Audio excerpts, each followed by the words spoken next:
معروف سیاسی سماجی کاروباری شخصیت vice president founder group king of Gulberg Raja Babar Hussain اہل خانہ سمیت عمرہ کی سعادت حاصل کرنے کے بعد وطن عزیز پہنچ گئے۔ وطن واپسی پر راجہ بابر حسین اور اہل خانہ کا شاندار استقبال کیا گیا۔ اس موقع پر گلبرگ کی معروف سیاسی سماجی کاروباری شخصیت چودھری آصف ارشاد اپنے دوستوں انفارمیشن سیکرٹری زامن عباس، رانا عبدالغفار، رانا حمزہ، راجہ امجد، راجہ خالد، راجہ صداقت، راجہ ممریز، لیاقت حسین، چودھری نفان، طیب گجر اور راجہ آفتاب کے ہمراہ راجہ بابر حسین کو مبارکباد پیش کرنے ان کی رہائش گاہ پہنچے۔ چودھری آصف ارشاد کی قیادت میں راجہ بابر حسین کو پھولوں کے ہار پہنائے گئے اور گروپ فوٹوز لیے گئے۔ ڈیلر ایسوسی ایشن گلبرگ کے صدر ملک نجیب الہی کے ہمراہ گلبرگ ایسوسی ایشن کے معزز عہدیداران اور اہل علاقہ کی قابل احترام شخصیات، پختونخوا امن کمیٹی اور جرگہ کمیٹی کے صدر حاجی جاوید بنگش کی بھی حاجی راجہ بابر حسین کی رہائش گاہ آمد عمرے کی مبارکباد پیش کی۔ راجہ بابر حسین نے آب زمزم اور کھجور کے ساتھ مہمانوں کی تواضع کی۔ اس موقع پر راجہ بابر حسین نے خبرنامہ ٹی وی سے گفتگو کرتے ہوئے کیا کہا، جانیے اس ویڈیو میں۔ بسم اللہ الرحمن الرحیم۔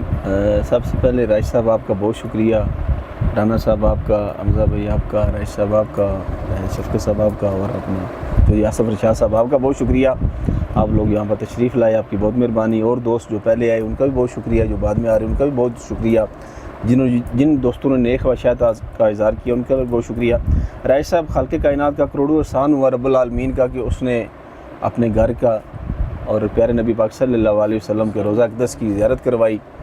یہ میرے خالق کا خصوصی کرم ہے، خصوصی مہربانی ہے اس اللہ پاک کی۔ میری تو اتنی قابلیت اتنی اوقات نہیں تھی، اللہ کا بہت احسان ہوا۔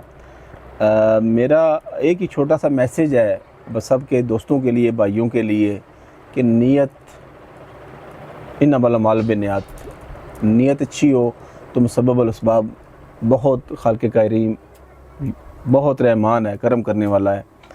تو میں نے وہاں پر جا کر کوشش کی ہے، میکسیمم سب کو دعاؤں میں تو یاد رکھا ہے، لیکن میکسیمم دوستوں کا میں نے وہاں پر سلام پیش کیا، میکسیمم لوگوں کا وہاں پر سرکار دو عالم صلی اللہ علیہ وسلم کے روضہ اقدس پر جا کر نام لے کر سلام پیش کیا۔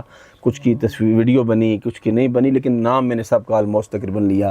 اس کا مقصد صرف یہ تھا کہ پتہ نہیں کس کی وجہ سے سرکار، کس کے نصیب کی وجہ سے، کسی بندے کی ان کو ادا ہوئی ایسی پسند تھی تو جس کی وجہ سے میری بھی قبولیت ہو جاتی وہاں پر۔ میرا بیسک مشن یہ تھا کہ دوستوں کا سلام پیش کروں تاکہ میری بھی وہاں پر حاضری ہو جائے۔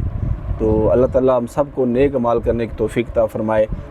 مدینہ شریف جانا چاہیے، مکہ شریف جانا چاہیے، اللہ کے گھر کی زیارت کرنی چاہیے، 5 وقت نماز پڑھیں، اللہ کریں، معاملات زندگی بھی ساتھ رکھیں، لیکن یہ بھی یاد رکھیں کہ کسی وقت بھی ایک پل کا نہیں پتہ چلنا۔ ہم ایسی پلاننگ بھی اس جانے کی بھی پلاننگ کر لیں، یہاں کی پلاننگ تو بہت ہم کرتے ہیں، لیکن کوشش کریں کہ ادھر جانے کی پلاننگ کر لیں۔ اللہ تعالیٰ ہم سب کو نیک اعمال کرنے کی توفیق عطا فرمائے، اور ہمیں یہ جو عبادات کی ہیں، جو یہ ذکر اذکار کی ہیں، اللہ تبارک تعالیٰ قبول منظور فرمائے اور ہمیں اچھے اعمال کرنے کی توفیق عطا فرمائے۔ رائش صاحب ونس اگین آپ کا بہت شکریہ، اور آنے والے آپ تمام دوستوں کا بہت شکریہ، مہربانی۔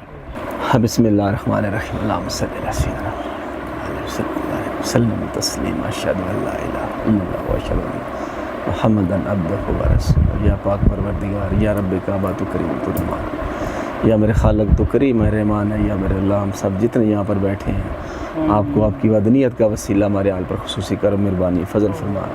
یا میرے کریم اللہ ہم سب کا شکر قبول فرما لے۔ میرے اللہ ہماری اتنی حیثیت نہیں، ہماری اتنی اوقات نہیں، میرے کریم اللہ جتنا آپ نے ہم پر فضل کیا، جتنی مہربانی کی سرکار دو عالم صلی اللہ علیہ وسلم کے وسیلے سے، ہمارے جو دیگر معاملات ہیں کاروباری بزنس کے، جو گھریلو اور جہاں کے بھی کسی کا کوئی مسئلہ ہے، میرے خالق آپ بہتر جانتے ہیں، اس پہ نظر ثانی فرما دیجئے، اس پہ کرم فرما دیجئے، اور ہمارے حالوں پر رحم فرما دیجئے، ہمارے اہل و عیال پہ رحم فرما دیجئے، جو دنیا سے چلے گئے ان کی بخشش فرما دیجئے، جو ہمارے خواتین ہیں انہیں نیک باپردہ عزت والی زندگی عطا فرما دیجئے۔ میرے خالق ہمیں اچھی سوچ عطا فرما دیجئے، شکر والی زبان عطا فرما دیجئے، اور مجھ گنہگار سیاکار کے وسیلے کی بھی دعا کو التجا کو اپنے گھر میں قبول فرما لیجئے، آمین یا رب العالمین۔